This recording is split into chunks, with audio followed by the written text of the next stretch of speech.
แล้วเป็นผู้ใหญ่บ้านสว่างนะคะนี่เพราะว่าลงลืมแล้วตอนเนี้ยเนาะเนาะ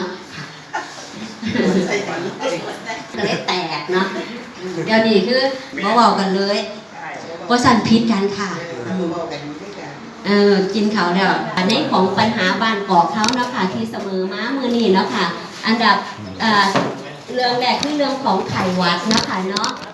เรื่องที่2คือเบาหวานความดันเนาะค่ะเนาะที่3ในเรื่องของปวดเมื่อยปวดเข่าปวดกล้ามเนื้อเนาะอันที่4คือในเรื่องของพัฒนาการเด็กลาซ่าเนาะค่ะอันที่5คือไข้เลือดออก6คือยาเสพติดเนาะค่ะ7ปัญหาสุขภาพช่องปาก8นี่ก็คือเรื่องของอุจจาระร่วง9นี่ก็คือในเรื่องของโรคหลอดเลือดสมองเนาะค่ะ10นี่ก็คือในเรื่องของไตเสื่อมเนาะค่ะเนาะ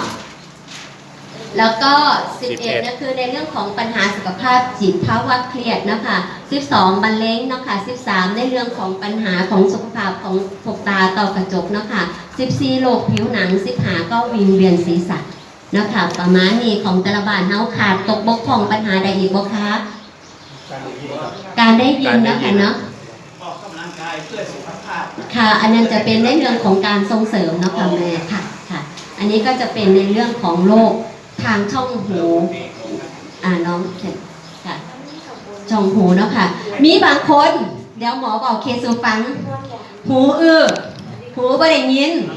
หมอไปตรวจแล้วหูบ่ค่ะเจออย่างขี้หูเต็มหูค่ะเพราะฉะนั้นแล้วมีหลายคนอยู่เด้อค่ะไม่ใช่น้อยเด็กก็มีผู้ใหญ่ก็มีเนาะค่ะหูเริ่มบ่ได้ยิน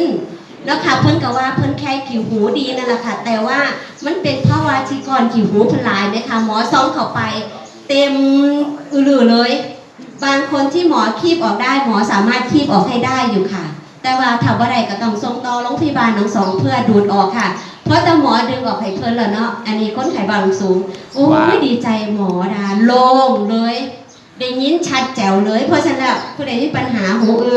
อันดับแรกซ่องให้กันเบิ่งกันเนาะใส่ไฟฉายซองแล้วค่ะถ้าบ่นั่นก็ไปโรงพยาบาลต่อเนาะหมอจะได้เบิ่งว่าเกิดจากหูน้ำหนวกขี้หูหรืออีหยังต่างๆนานาหรือว่ามีปัญหาในเรื่องของสุขภาพช่องหูเดี๋ยวหมอเพิ่มเติมเพราะจะบอกเรื่องช่องหูแล้วในเรื่องของทำบัตรคนพิการแม่นบ่ค่ะพี่ไพวันที่8เขาจะมาทำบัตรคนพิการที่โรงพยาบาลหนองสะห้องเคลื่อนที่อยู่นี่คนไข้เฮาที่ยังบ่ได้บัตรคนพิการมีอยู่เนาะมีพ่อใบ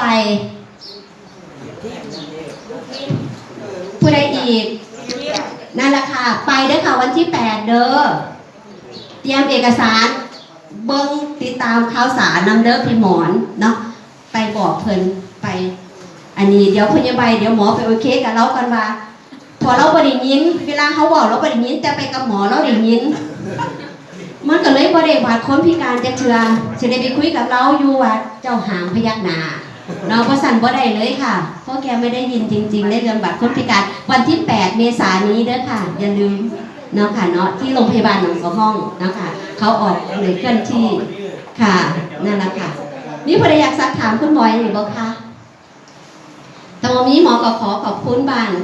กอบทุกท่านนะคะที่ให้ความร่วมมือเป็นอย่างดีขอบคุณค่ะ